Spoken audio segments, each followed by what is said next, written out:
Alors, donc le film raconte une histoire d'une permanence d'accès aux soins de santé. Les permanences d'accès aux soins de santé, c'est des dispositifs qui ont été créés par le législateur. C'est la loi de 98 qui a créé des espaces pour recevoir les gens en précarité qui étaient loin du soin. C'est à l'époque où on a sorti un certain nombre de lois sur la précarité, a suivi ensuite la loi sur la création de la CMU.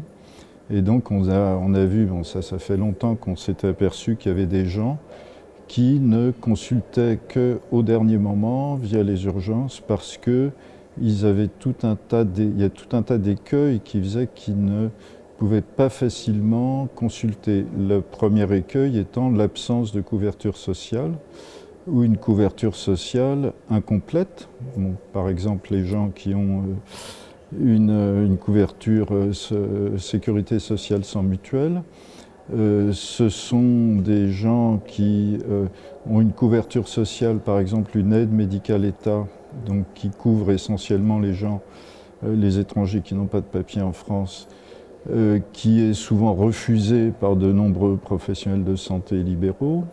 Donc il y a tout un tas, il y a le fait d'être dans la rue, qui fait qu'on ne va pas consulter. Donc on a créé, le législateur a demandé que chaque hôpital en France ait un lieu d'accès comme ça pour les précaires. À l'époque, il y a beaucoup de journalistes qui sont passés à la passe, qui étaient un peu intrigués par ce qui s'y passait. Je me souviens en particulier à Rokhaya Diallo qui est passé, c'est comme ça qu'Alice Diop est venue. Et bon, ça a été la connaissance d'Alice Diop qui est devenue une amie et qui était très intéressée par ce lieu qu'elle avait perçu comme un lieu de cette espèce de relais de gens. Les gens venaient un petit peu, je ne sais pas ce que tu en penses toi Evelyne, les gens voyaient ça un peu comme un endroit où on pouvait se reposer, parler. Ce n'était pas seulement le lieu médical. Donc oui, c'est une petite institution d'accueil. C'est vraiment la notion d'accueil. C'était un endroit où différent du reste de la société, où les gens pouvaient être accueillis et, oui, d'une certaine manière, se reposer un moment. Ça ne durait pas longtemps, mais... Voilà, la salle d'attente était importante. Il y avait beaucoup de monde dans la salle d'attente. Bon, c'était très difficile à gérer au niveau de l'hôpital. Un hôpital n'a pas du tout l'habitude de ce genre d'endroit. C'était une bataille continuelle parce que déjà recevoir des sans-papiers qui étaient étiquetés comme tels malgré tout. En fait, ce n'étaient pas tous des sans-papiers puisque la majorité étaient des demandeurs d'asile. Donc légalement, dès qu'ils ont déposé leur demande d'asile, ils sont en situation légale, en attente d'avoir la réponse de l'OFPRA. Mais bon, c'était quand même assez mal perçu, c'était beaucoup de gens qui vivaient à la rue, donc voilà, avec toute la problématique des gens qui vivent à la rue. Donc c'était pas très facile au niveau de l'hôpital. Donc Alice Diop avait... voilà, ça a beaucoup intéressé. Elle a passé un temps très très long d'observation. Je trouvais ça extraordinaire parce qu'elle a passé quasiment 6 mois ou 1 an à venir à la consultation sans filmer, sans rien faire, uniquement d'écouter les gens, de voir ce qui se passait. Et ensuite, il y a eu le film, le tournage qui a duré très très longtemps. Parce qu'il y avait ce temps d'apprivoiser un peu. Ce genre de film, moi ça m'a assez intéressé, mais on était un peu réticents au départ, parce que le désir d'Alice, c'était de filmer à visage découvert, ce qui ne se fait jamais. Il n'y a quasiment aucun hôpital où vous verrez une consultation à visage découvert. Les gens sont masqués, on ne donne pas leur nom. Là, on donnait le nom des gens et le visage était découvert. Donc c'était très compliqué. On a marché sur des œufs. Pour un médecin, c'est quand même quelque chose d'un petit peu... la confidentialité de la consultation, c'était compliqué là, de passer par-dessus. Donc ça voulait dire que les patients qui venaient, il fallait une adhésion terrible, quoi. bien entendu, leur demander leur avis, ce qui n'est pas très facile parce que la majorité des gens ne parlaient pas français. Enfin, elle faisait le tour de la salle d'attente quand même pour demander s'ils souhaitaient ou pas être filmés. Il y a des ça, gens ils comprenaient très bien. Il y a des gens qui refusaient, de toute façon.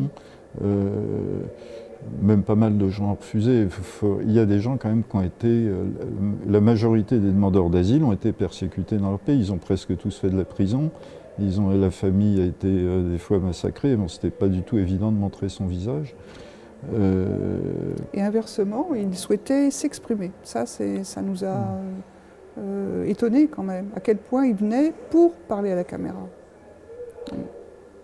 C'est en ça qu'on se disait que la caméra, qu'au bout d'un certain temps, donc c'est, je sais pas, 1 an et demi ou 2 ans de tournage, ça a pu se faire parce que, donc il y avait 2 personnes pour le tournage, il y avait Alice à la caméra et Clément, et le preneur de son. Le preneur de son.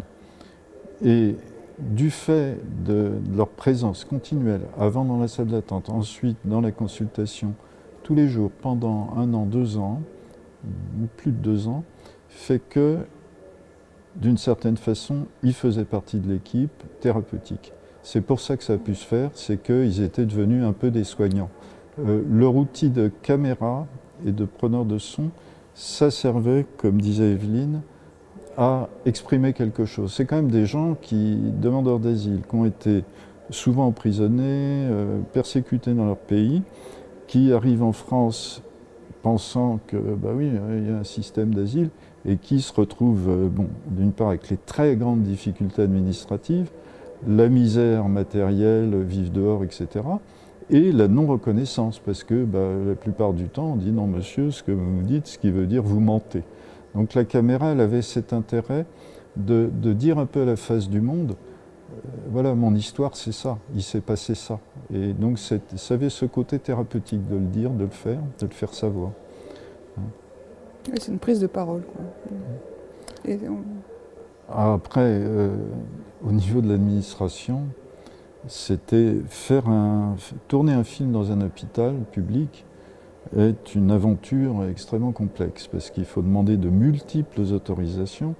Quand en plus on dit que c'est un film, on va montrer les gens, le visage des gens, c'était très très difficile. Donc ça part dans tous les échelons de l'assistance publique, etc.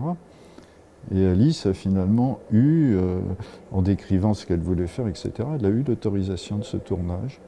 Donc c'était fait tout à fait dans les règles de l'art. Malheureusement, c'est un petit peu mal terminé puisque la direction de l'hôpital a ensuite considéré que, ou au moins certaines personnes à la direction de l'hôpital, que ça faisait une mauvaise publicité à l'hôpital. Voilà. Donc c'est pour ça qu'ensuite, assez vite, on s'est retrouvé éjecté, donc on n'y travaille plus. Ah ben, on ne nous a pas renouvelé notre contrat, donc 1 an après le film. Mais c'était clairement par rapport au film. Donc c'est-à-dire que dans le film, on montrait aussi, le film il montre aussi un petit peu, ce côté, les exclus qu'on reçoit à l'hôpital, on les reçoit quand même un peu dans un système d'exclusion, c'est-à-dire des locaux très sales, des moyens très très limités qui sont montrés et dits, parce que c'est une médecine de pauvres quand même. Donc on montre ça, c'est ce qui ne leur plaisait pas trop, et puis surtout, moi j'ai eu ce mot d'un des responsables administratifs de l'hôpital, vous avez sali l'hôpital, quelque chose comme ça, c'est-à-dire le fait de montrer qu'un hôpital fait ce genre de soins vis-à-vis de migrants, de pauvres gens, d'exclus, est une mauvaise publicité. On voudrait qu'on parle de notre hôpital en disant on fait des opérations de pointe, etc. Pas ça. Voilà l'histoire. Oui, c'est-à-dire qu'on était dans le même lot que les migrants, en fin de compte. Les médecins, leurs médecins étaient pris dans l'équipe de soins était prise dans le même rejet que... Il y avait des réactions un peu à tous les niveaux. C'est-à-dire, l'hôpital public, on voit bien en ce moment, on en parle assez de l'hôpital public et de la misère de l'hôpital public. Il y a quand même eu un très grand changement, c'était l'hôpital public, il a changé dans les années 2008. En 2008, on a inventé une chose qui s'appelle la loi HPST, Hôpital Santé Territoire. Et cette loi a dit l'hôpital doit être géré comme une entreprise.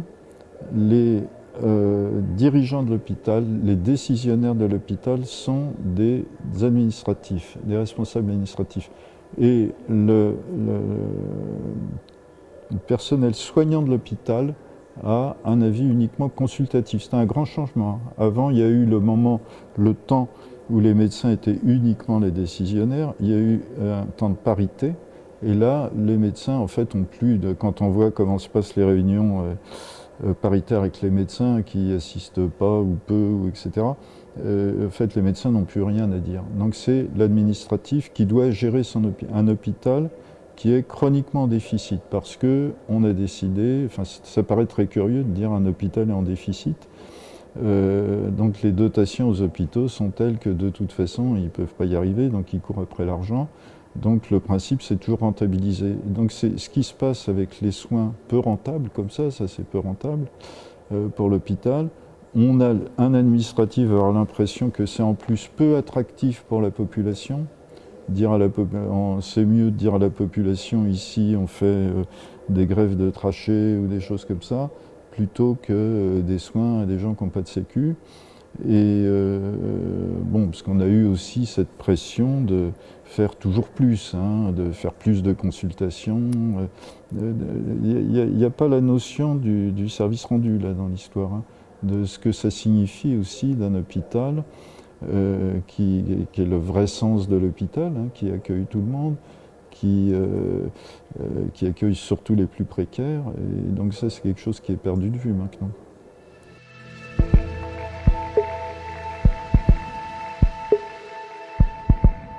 Jean-Pierre était médecin responsable de cette unité, en tant que médecin généraliste, donc, et puis il voyait bien qu'il y avait toute une dimension psy, hein, des problèmes des patients.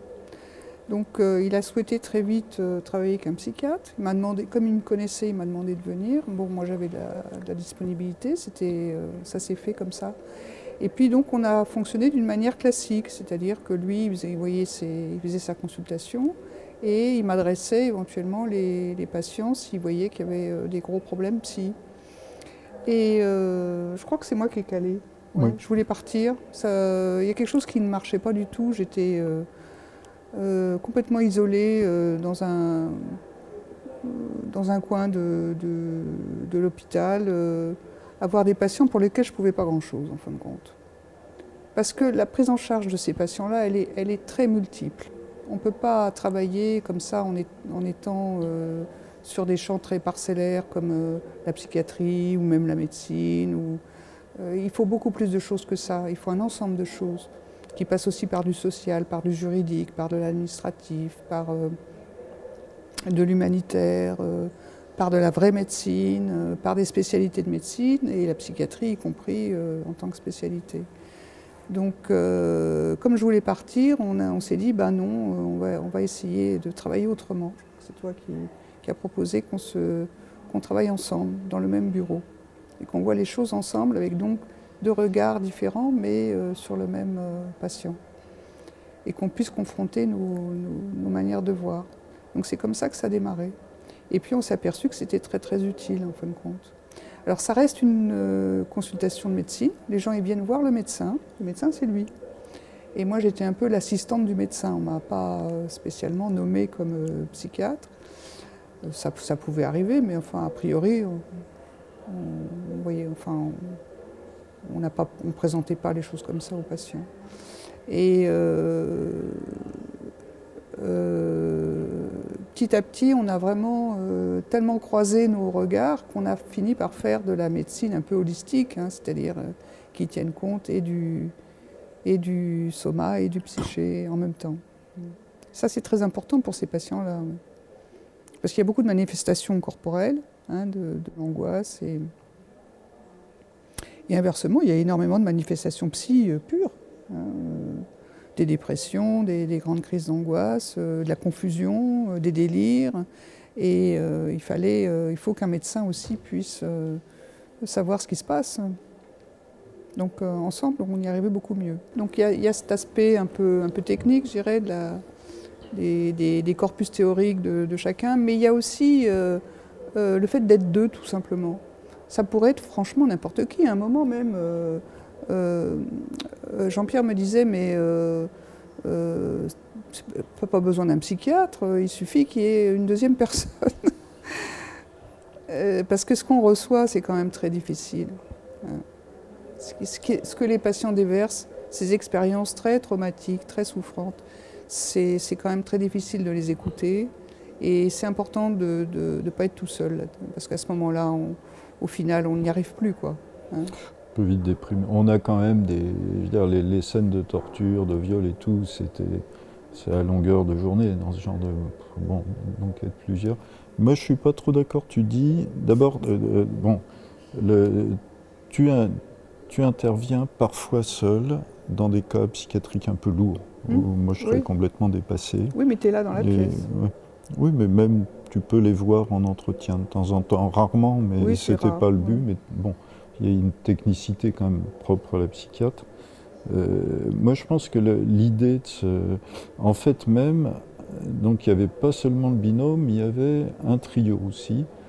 L'idée, c'est que la problématique des migrants, des demandeurs d'asile, on ne peut pas séparer la problématique de souffrance psychique de leur problématique sociale, et juridique et sociale, et éventuellement de leur problématique médicale. À la limite, c'est peut-être moi qui souvent a le moins de rôle à jouer, parce que tout le monde, c'est souvent des hommes jeunes. Alors il y en a qui ont réellement des problèmes médicaux, et même des trucs très graves. Mais de toute façon, il fallait, et puis de toute façon, même s'ils ne sont pas en très mauvaise santé, d'avoir un examen médical, etc., c'est important pour eux quand même. De toute façon, on fait attention à leur corps, on renarcissise un peu, mais on est complètement convaincu qu'on ne peut pas aborder le problème d'un migrant comme ça sans avoir les trois composantes en même temps. Donc dans notre bureau, il y avait une porte qui donnait sur le bureau de l'assistante sociale qui était très souvent ouverte et on faisait très souvent des consultations à trois.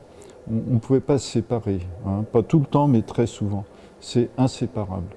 D'ailleurs c'est marrant, en venant on se disait un truc, c'est que donc la majorité des gens qu'on voyait souffraient donc de psychotraumatisme. Ils avaient un traitement, on se revoyait. Et au bout d'un temps un peu long, quand les gens allaient mieux, souvent c'était contemporain, c'est ceux qui obtenaient un titre de séjour. C'est-à-dire le titre de séjour soignait, guérissait même, hein, mais ça ne veut pas dire qu'ils étaient malades parce qu'ils n'avaient pas de titre de séjour.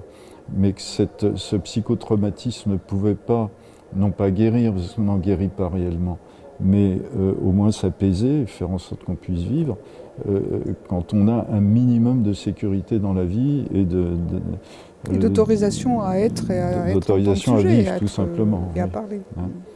Et, bon, mais tu disais effectivement, c'est pas que le titre de séjour, c'est aussi le temps qu'il a fallu et tout ce temps où ils sont revenus, parce que c'est une aventure. Enfin, bon, obtenir un titre de séjour, que ce soit pour une demande d'asile ou pour d'autres motifs, en particulier, nous c'était souvent des gens qui avaient qui demandaient un titre de séjour pour cause de maladie.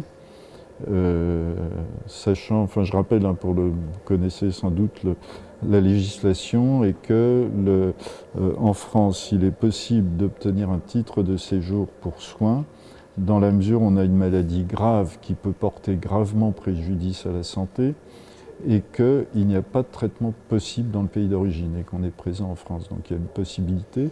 Donc c'est un droit qui s'est restreint au fil des années et qui devient de plus en plus difficile. Donc c'était une des populations qu'on avait, ces gens qui étaient malades et qui faisaient une demande de titre de séjour. Et ça, c'est une aventure, c'est bien pire que l'asile, c'est une aventure qui dure extrêmement longtemps. Les démarches pour faire la demande, c'est 1 an, 2 ans, 3 ans. Et quand on obtient un titre de séjour, c'est un titre de séjour extrêmement précaire, qui va durer des fois que le temps d'avoir la carte d'1 an, il s'est passé 6 mois, donc on a une carte de 6 mois, ensuite on n'a plus de carte, ça va durer 6 mois sans carte, etc. Et c'est une bataille tous les ans qui, pendant des années, c'est un parcours de fou, donc c'est des gens qu'on va suivre pendant forcément longtemps et qui sont toujours dans l'insécurité.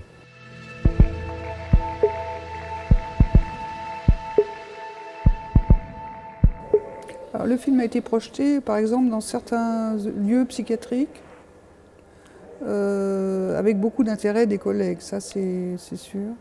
Et même ça fait école un peu. Le milieu psychiatrique s'est mis par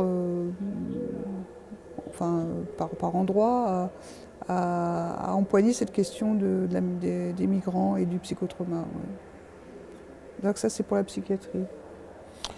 Sinon, dans le public, nous les fois on était à des présentations, donc bon, bien sûr il y a eu un grand enthousiasme, mais bon, le film, s'il a été primé au festival, qu'il a eu son premier prix, c'est pas pour rien, c'est un bon film.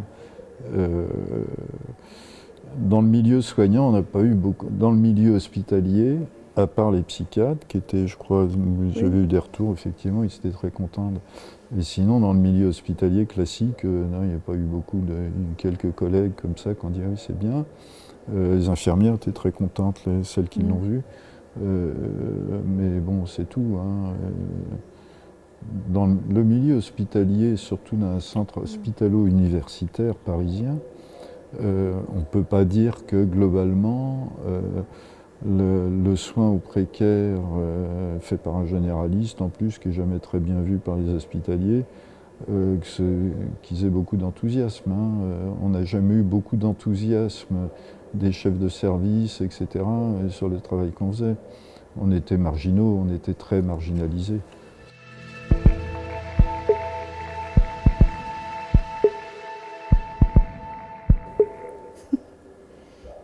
Ben, c'est le lieu. Il y a une dimension historique et une bataille, hein, un combat très long de toutes ces communautés de migrants qui continuent encore. Hein. D'ailleurs, je pense que les républicains espagnols continuent à alimenter et d'autres, hein, je ne sais pas, le lieu. C'est la suite. Hein. Il y a vraiment C'est un film témoignage. Pardon, je te coupe. Un témoignage, ce témoignage. Il n'y a pas beaucoup de témoignages comme ça, un peu dans le détail. Bon, c'est le témoignage de toute personne qui a subi l'oppression, qui a subi la migration. Bon, oui, effectivement, ici, c'est le lieu symbole, quoi. En plus, le lieu... en France, c'est le seul centre d'internement qui a été un petit peu conservé, mémorisé. En France, on efface très vite tout ça. Et donc, c'est important que Rivesaltes existe pour tous les autres. Et oui, ce film, il a complètement la place ici. Hein. C'est quand même le lieu des persécutions ici. Enfin, presque tous les gens qu'on voit dans ce film, pas tous, mais une très grande partie ont été en prison et ont des récits de prison absolument épouvantables. Ce qui se passe dans les prisons de Guinée, Conakry, on en a eu des échantillons. Au pays et pendant le parcours, hein, parce qu'il y a eu tout le phénomène libyen. Nous, on a beaucoup entendu de... Oui, on était à la fin de la Libye, parce que maintenant, ça se passe beaucoup moins les passages en Libye. Bon, et puis tout le comment ça s'appelle le parcours à travers l'Afrique subsaharienne, hein, dans les déserts, tout ça. Subsaharienne? Non, je dis des bêtises. Enfin. Si, subsaharienne. Le désert et jusqu'à la côte, enfin, qui était extrêmement éprouvant, hein, où il y a eu énormément de morts aussi. Donc, et puis les camps en Libye, c'est des camps d'internement. Hein. C'est curieux parce que donc on a eu, moi j'étais resté 12 ans dans cette passe, et bon, les derniers temps, ce qui était prédominant, c'est la Guinée-Conakry, où ça se passe très mal depuis. Alors peut-être que maintenant, il y a eu un changement. Mais avant la Guinée-Conakry, on a eu des phases comme ça. Il y a eu la République, la RDC, il y a eu la guerre du Congo, et on a l'impression que toutes ces vagues de guerre civile, les Tamouls, oui, c'était très important à une époque, Tamouls du Sri Lanka, et on a toutes ces vagues qui échouent comme ça, petit à petit, qui arrivent.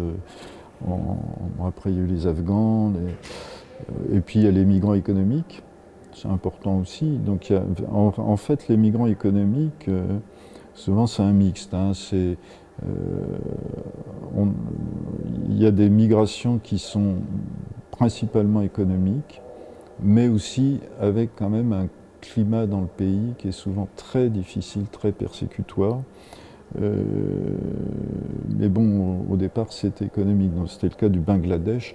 On a vu des quantité énorme de gens qui arrivaient, qui est un pays, pour moi c'est des réfugiés climatiques maintenant, hein, le Bangladesh, puisque c'est un pays qui est envahi par les eaux, toute l'activité est concentrée pour faire des vêtements sur 2-3 grandes villes, avec une surpopulation fabuleuse, quoi. Il y a 170 millions d'habitants sur un quart de la France, dont la moitié est sous les eaux. Donc c'est des réfugiés climatiques, ils n'ont pas le choix. Et donc ils arrivent, mais ils ont leurs problèmes économiques, mais pas que. Hein. Donc c'est un climat extrêmement violent au Bangladesh, tout ce qu'on a perçu. Hein. Cette violence, alors je ne parle pas de ceux qui sont hindouistes, où là il y a des réelles persécutions. Il y a aussi du terrorisme. Il y a du terrorisme, il y a une violence institutionnelle, la corruption, etc. On va te tuer ton enfant pour piquer ton bout de champ, etc. Bon, ça, on l'entend énormément, quoi. C'est rare que la migration économique soit pure, c'est très rare.